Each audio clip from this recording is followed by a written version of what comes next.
Hey folks, welcome back to the Change Physician Podcast. This is your host, Dr. Kevin. I'm here today with my co-host, Dr. Melissa Cady, and our guest for today, who is Dr. Cathleen Mok. Dr. Mok is a family physician out in Crown Point, Indiana, who has her own direct primary care practice called Envision Health.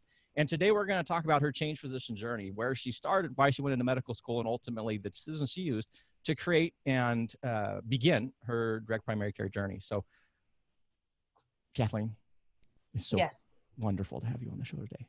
Well, thank you. Thank you for inviting me.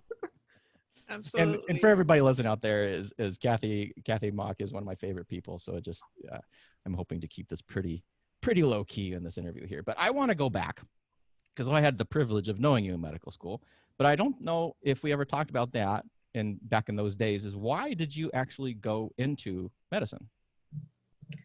You know, it's funny. I was just talking to my sister-in-law about this yesterday. She was writing a book and asked me the very same question.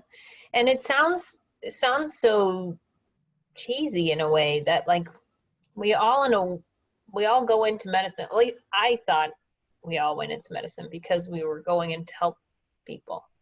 And I really did. I mean, it wasn't, there really wasn't a whole lot of financial incentive for me other than to know it was hopefully a stable,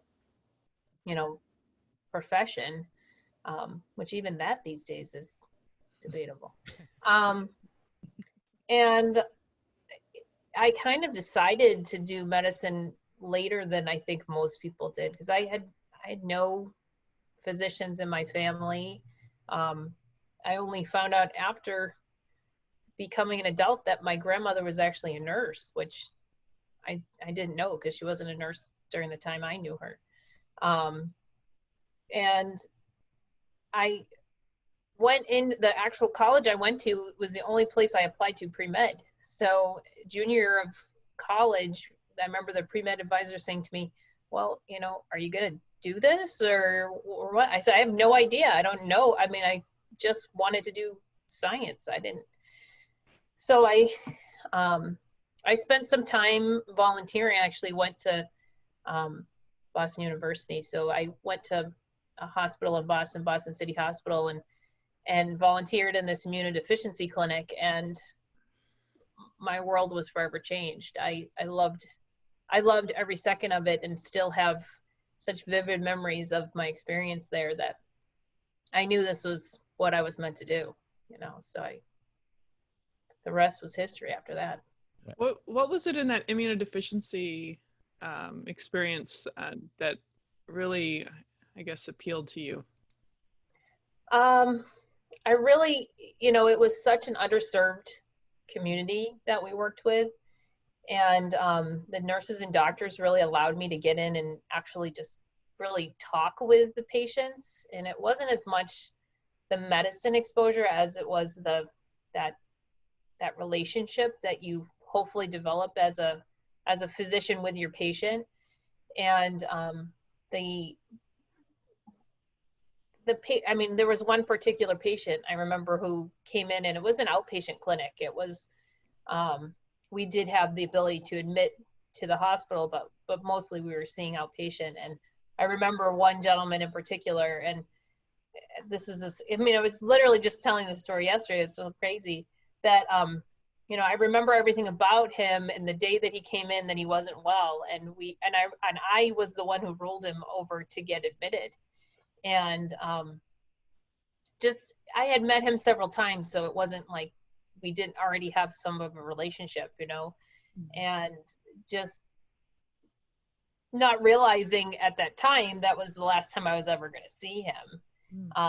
And just coming back after a break from college or whatever to go and volunteer again, to find out that he had passed away.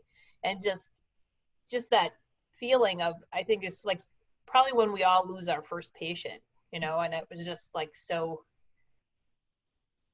it was probably one of the strongest emotions that I had at that time, because I was just so taken by this gentleman and his story and where he had been. And then now, if you think, 10, 15 years later, if he had been around, he probably would be still doing fine with the advances that have been made in that field. But it was a wonderful experience, and I'm forever changed because of it. So Yeah. Well, that's sort of, you had a very early exposure to that awesome responsibility of being a physician. Like, people like to talk a lot about, what medicine is or whatever, but until you're a physician and you have somebody's life in your hands like that, and you're responsible. And again, you were just exposed to that decision-making process of seeing the patient over time and then having to take them into the hospital. But really, as a physician, just what you were talking about made me think about that when the first time one of my patients passed, or the first time that I ever had to, like stop someone on a ventilator. I mean, that was, I'm getting emotional now just thinking about it. But yeah, kind of returning your journey. Now you have that experience and you go into medical school. So you have this expectation of helping people, which I agree with you. That's why I went into medicine. And I think there's many of us do. And it's funny that we think, oh, this is kind of cheesy. yeah. But is it really that we go into a career because we want to help people? I know, but I feel like the people that interview you, they like want some really like deep, story, and sometimes it really comes down to just that, Yeah, and I think that moment gave you that opportunity to recognize how good it feels to be that partner in that journey. I think that's incredibly powerful too. Yeah. Absolutely. So then you enter medical school. You've got this idealism and you go into it. And what were your experiences during your medical school experience? Oh, just the first 2 years are always tough, right? I know I realized, when you're in with a bunch of super smart people that, you may be just averagely smart, but you still come out with the same degree as that super smart person. It was a challenge, at least for the studying part. But then when I felt like I came back to life my third year, when you actually got to get back out and experience medicine, as opposed to just sitting there looking at a anatomy textbook. It just rejuvenated for me that desire that, okay, yeah, this is it. This is why I did this. This is awesome. Even the long hours or the long call, or just, you almost get revved up by it, because you have this long night on call, and you can reflect back on later on that I did I had a code on somebody, or I delivered a baby here, or thankfully this person came to the hospital and is gonna live another day. It's incredible. When you think back over it, it's amazing. Yeah, there's some real timestamps, I think, that we, even like Kevin was referencing, like when you have to take, someone off the ventilator, or just, there's these really serious moments that they're like very colorful in your mind when you look back on that, and really has an impact, I think, on our being. I'm curious, when you were going through all that training, did you have kind of a predilection or a preference for a particular specialty from the get-go, or were you kind of enamored by a lot of things just because the learning, is exciting, or what did you think? I think that from that initial experience, I thought that I liked, infectious disease, and I was, even through the first 2 years, was intrigued by that field. And it was funny because we kind of brushed over the topic of trying to get into medical school. But when I was first applying, I applied to a different school than the school that I actually went to. And they saw that experience and said, we want primary care docs. Why would we want to take you? And I kind of laugh now, looking, here I am, primary care doc. But it's so I think coming in, you had that experience, and you're kind of like, well, I guess I kind of like this. But then I do peds, and I loved that. And then knew I didn't want to do surgery. Okay, let's get that right. I love my fellow surgeons, but I did not want to stand in an OR for a long time. I don't know how anesthesiologists do it, but with a heated vest. yeah, that's the problem. I was always freezing. So, when it came down to deciding, at that time, I was dating somebody who was a few years ahead of me in school, and I said, oh, I really love peds, and and he kept saying, if you're a female, you'll normally attract, women and children. So you could do family medicine and do a lot of different things. And I'm super glad that he kind of, he didn't push me into that direction. This is, of course, now my husband. But he was also, being trained to be a family physician. And now I look at it as it's just so open to, you could do anything. You really could. You could really have a niche and just do that, or you could do everything, so. I want to hold on to that. And Okay. because I want to return to that, which I think is really crucial when we talk about primary care in the future. But I want to move now into, so you then decided to do family and you went into residency.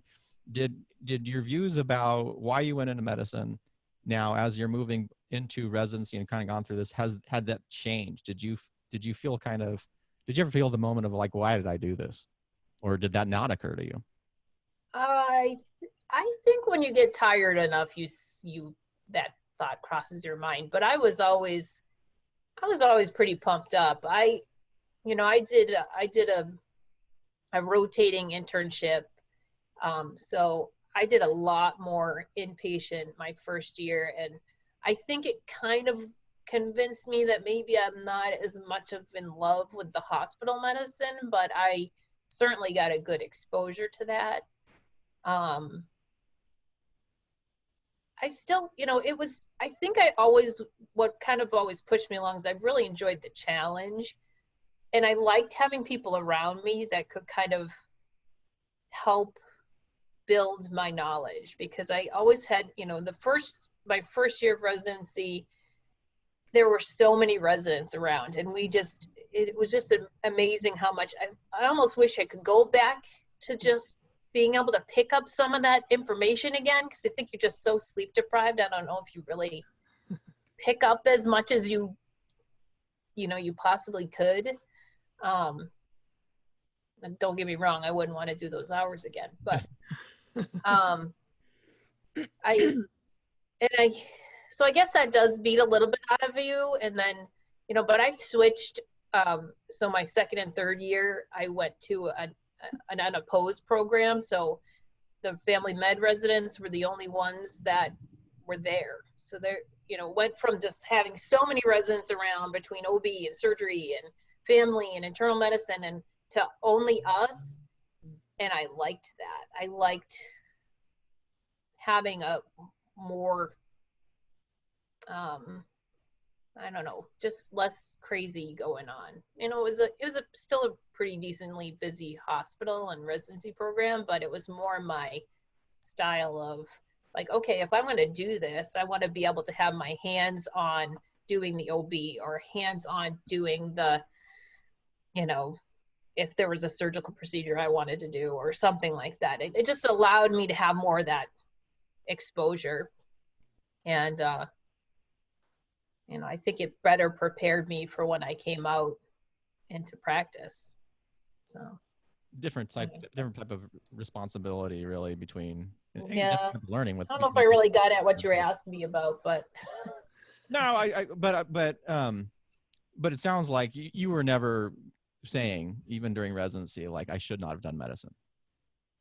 No, and I think and I don't know if I'm getting ahead of you, it's that I think my career choice decisions changed a lot more after I went into practice. And I think that was where the biggest issue was, where I went into a hospital run family, well, it was a multi-specialty office. And started off just being, a new graduate, but I had a newborn, and, trying to figure out how to balance it all. So I think that around that time is where I started to wonder, am I in the right field, or am I doing the right thing? What was it about that shift? What was it you were noticing about your new experience that was troubling? So, I think I had a late decision again. Remember, of deciding to become a doctor. I always knew I wanted to be a mom. So here I had a son, and I want to be able to be part of that. And then when we got pregnant again a couple years later, I was like, okay, I want to be part of their lives. So this is becoming difficult, and it was trying to negotiate being able to be a working, mom, Mm-hmm. physician, and be a mom at home and be able to be in their lives and them to know me. So that was the real, to me, that was the real shift, was when I had kids. Yeah. It sounds like there wasn't a lot of flexibility or adaptability to that at all in that environment. No.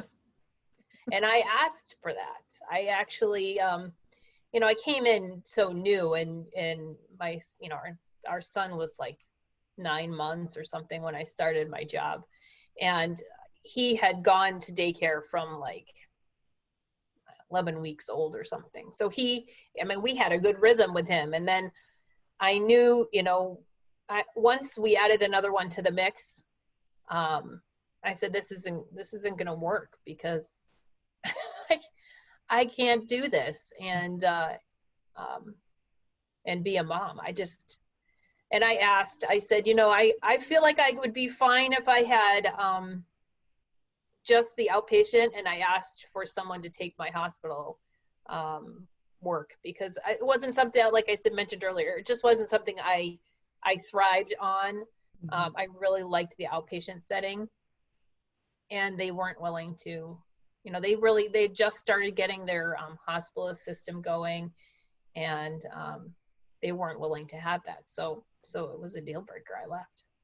Wow.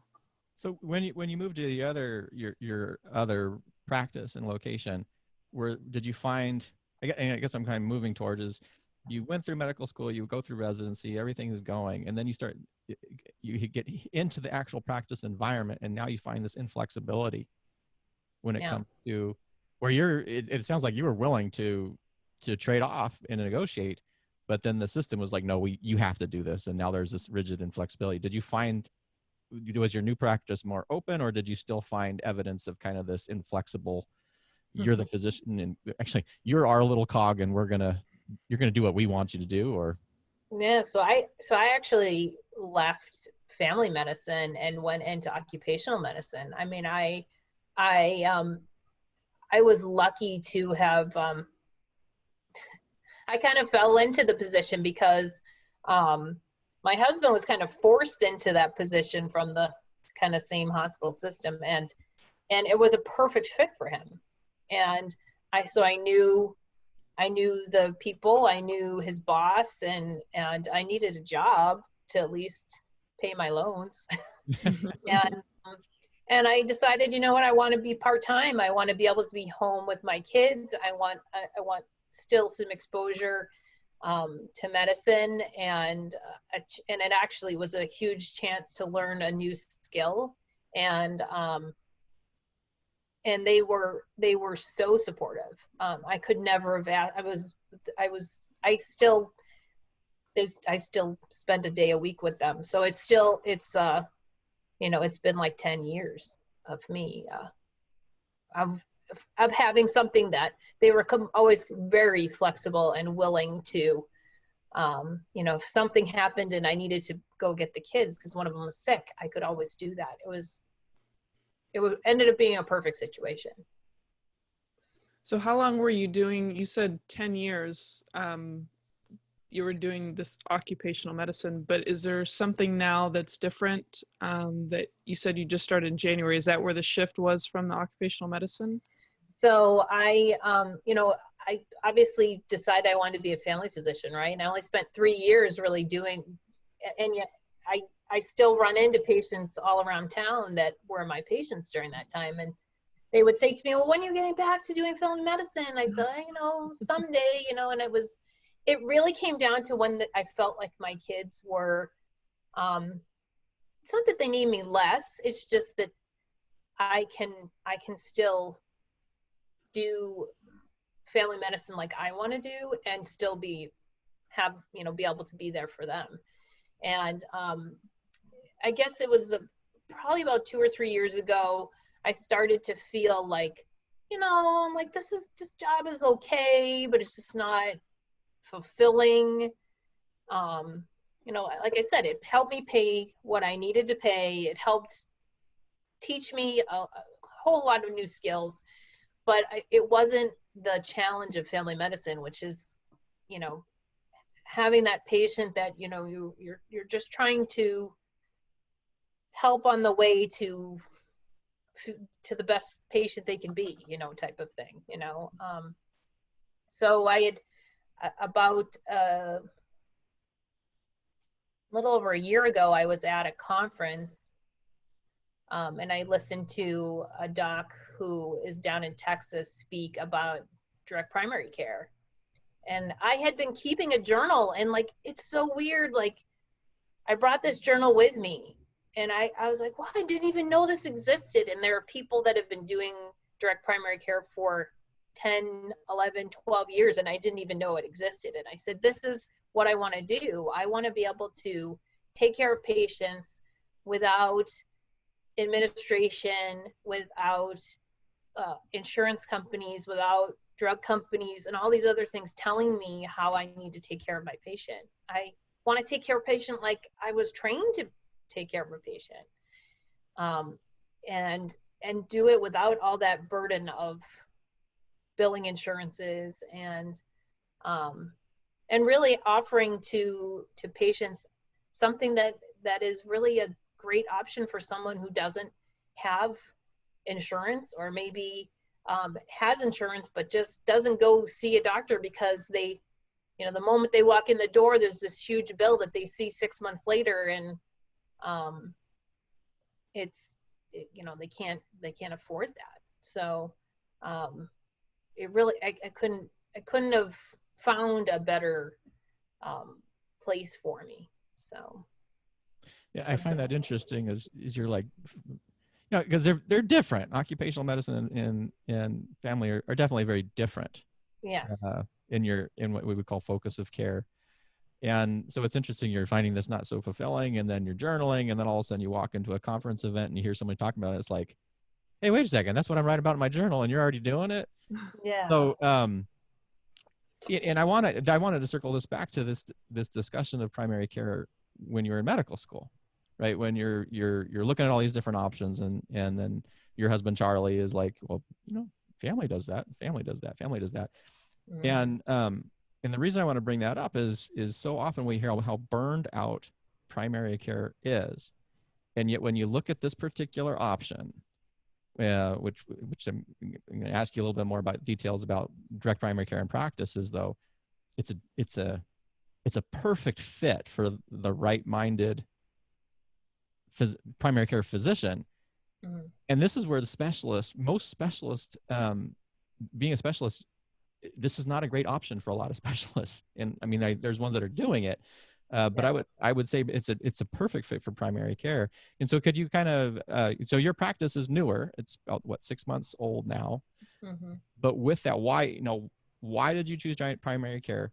What were those first decisions that you were making? Like when you were trying to open your practice, how did you actually commit to doing it? And what were the first couple action steps that you did? So, well, once I left that conference, I was so pumped up. I was so excited to find something that I could actually do what I wanted to do and not have to worry about I mean, you figure when you're out of something for 10 years, how am I going to go in and learn all these codes and all these things that, these metrics and all these things that you had? I'm like, I'm never going to be able to get back into this. And all of a sudden this was an option. So I think I even have the journal with me today. I think I went and I like planned out and tried to figure out how much time I really needed. And that was one of the talks, that was what she was talking about, is like, you can do this. What do you need to do? And, you know, they talk about making a plan, a financial plan, and, you know, just trying to get your mind around where you want to be and when you want to do it. And I literally, that was March, I think, and I think I had already started looking at locations toward the middle to end of summer. So August, I told my boss, I'm like, hey, this is what I'm thinking about doing. So it was a pretty fast turnaround. You know, I reached out to my cousin who was a business guy and asked him if he'd help me with my financial plan and what I needed to do, and just started doing it. I mean, I used that whole year to really save up as much as I could. I had been put into a new role that had actually raised my salary. So I was like, oh, I'm just gonna take and put all that money away. And I actually never took a loan out. I just kind of started just putting money aside that I could use for, you know, just a small spot. So I guess in, you know, August, I told my boss. In October, I had a place, and January 2nd, I had an office. So I don't know if that's what you're getting at, but it was a really quick turnaround. And I'll have to, huge shout out to all the DPC docs, because they are just so open and sharing of their success and their and they are so happy with what they're doing that they really want more people to do it. Because I think people in private practice, it's hard in a hospital system, but in private practice it's like even harder. And this is a system where we all are so helpful with each other, in terms of just how to do it and what you need to do, and, you know, making sure you're on this so that you can order these things, and opting out of this, and all these other processes that you have to do. And there's just so much help within the group that it's just awesome. Yeah, I think there's something to say about feeling a sense of community and support. And I think we all feel when we have a challenge, it seems a little bit overwhelming sometimes, just having that, you know, those little things you need to do makes you feel like you can do it. And then you're seeing all these other people doing it. And I think there's something about bringing the joy back into medicine when you have people that are starting to really live that dream. And I've met several people that do what you are doing, and it's a game changer. Yeah, I mean, it's amazing, because I just never even thought this was a possibility. And to think that, you know, I don't have a nurse, I don't have a secretary, I have me. So I do it all. I do all my own everything, ordering, you know, all the things that you had all these little people for, and you never realized like how much help they gave you. I was just thinking the other day, I have to order this test. I'm gonna have to call that lab and find out like exactly what I'm supposed to do it, because I don't know, but I can find that out. And it's awesome. You know, it's a lot of pressure, but it's rewarding at the same time at the end of the day to go, wow, like yesterday I was actually a really busy day, and I said, wow, I felt like a real doctor today. It's like being a resident again. You did everything. Yeah, I mean, I'm like, yeah, really. And I don't know. My husband's like, you've been a real doctor for a long time. Like, yeah, but like really, like I felt it felt like a good accomplishment getting to the day, and everybody did well. So. Well, and if we go back to where you started, you go into medicine, or you pick medicine to help people. And, so much of what we see is the system itself is not necessarily, that's not the goal of the system, really. The system is how can we build people, and how can we make sure we build them for more, and how can we do this? And so it's just interesting, because you physicians have a skill set that an administrator doesn't have, that any of these other hospital people don't have. And I'm just always like, instead of being told, well, I'm stuck here, I can't do this, I can't do this, I can't do this, it's just like, well, you just have to open up your eyes a little bit. Like, you already had ideas of how an ideal practice would work for you, and lo and behold, you discover that people are doing it. and I add my own little tweak, because I have acupuncture piece to it too, because my old boss was kind enough to let me work and build this practice, pretty much, that we never really advertised, and I ended up being able to bring with me to my own office. So now I have my primary care piece, which I had been longing to have, and my acupuncture patients, who have now become my members of my practice as well. So I can do both and really help people, which was what I wanted to do. So. Oh, fancy. Yeah. I don't know if there's a specific, I know you journal. Is there a specific resource other than obviously your DPC community?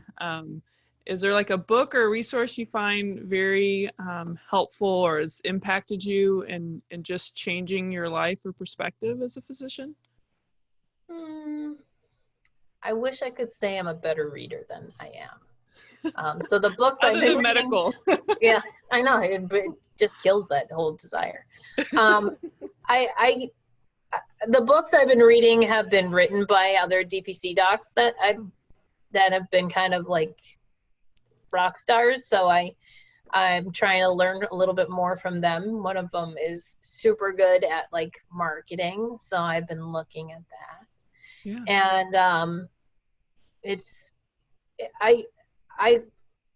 I can't say, and I mean, I know you said it's not the DPC community, but I can't say enough about how supportive they all are. And just when I think I've touched on most of the resources, there's another resource out there. And that's what I'm working on right now, is just this newest book that one of the docs put out. And that's the beauty of it, is like they're putting out these books to like let the rest of us they already worked through all the details, all the hard part, and you can just like basically use all of the tricks they've learned to be able to be successful, and it's like makes it so much easier for the rest of us. And I think I've tried to tell even some of my colleagues in town, like this is the way to go. And there's some negative kind of thoughts on it, because they get it mixed up with what like a concierge type of medicine, which it's really not. I mean, we're really giving care for pennies when you think about it. And it's about that relationship that you build with that patient, which goes back to that first patient I ever had. That connection is so key. And I just don't think the traditional fee-for-service model is really fosters that. Yeah. I'd like to point out two things there. This idea of, first of all, the community and the books that they put out, and really, if we're wanting to move in a different direction in our life, having someone who's done it before and is a guide, that is critical for a lot of people's success. I mean, a lot of people, even athletes, they get someone else to coach them. They want someone else's perspective and some guidance, but you the second thing is just you've created this transparency and the value. People are directly transacting with you because of the value you provide without this curtain of, or lack of transparency from third-party payers and some of the deceptive things that go on with pharma and whatnot. So I think, that's where it's at, is people just want to know what they're getting. And when they love you for what you do, they're going to pay you. And, even if the, COVID-19 and the pandemic is going on, Yeah. even if they they want to support you, they want, because I think that's what most people, when they finally get it and they see it, they want it, and they're going to support you all the way through. So congrats on doing what you did. The transitions aren't always easy. Yeah. Thank you so much. Yeah. I wanted to also add, kind of, again, with this primary care and direct primary care, we probably don't have enough time to really discuss the differences between, say, a DPC model and concierge per se.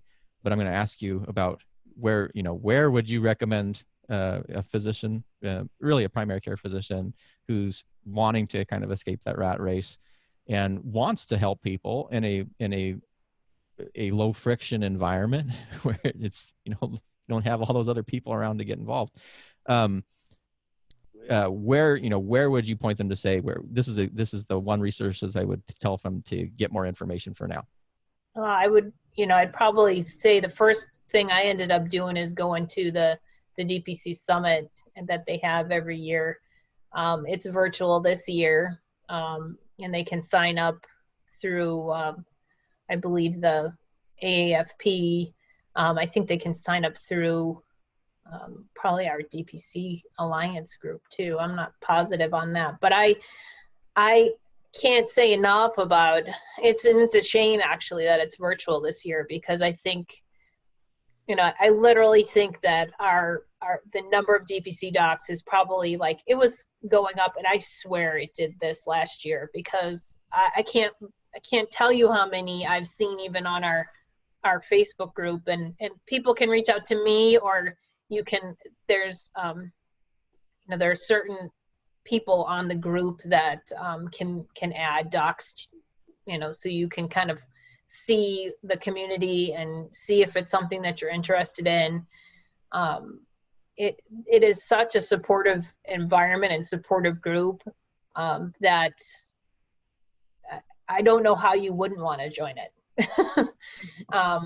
And I mean, you have to have the desire to want to do this sort of direction in medicine. But at this point, how nice to know that you can control your hours, control the number of patients you see in a day, control how you handle anything. And it's, you really need that, because it's scary. I mean, what's been going on? I mean, it's nice to have a little bit of control over your own safety, Mm-hmm.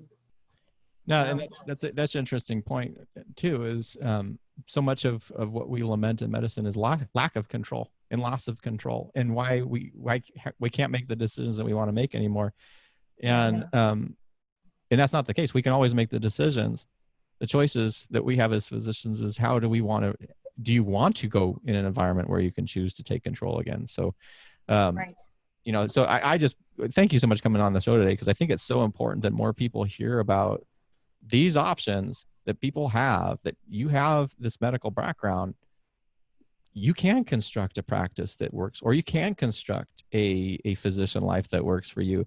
It just takes some awareness of what's out there, and then some choice to encourage to pursue something different. So thank you so much for coming on the show today.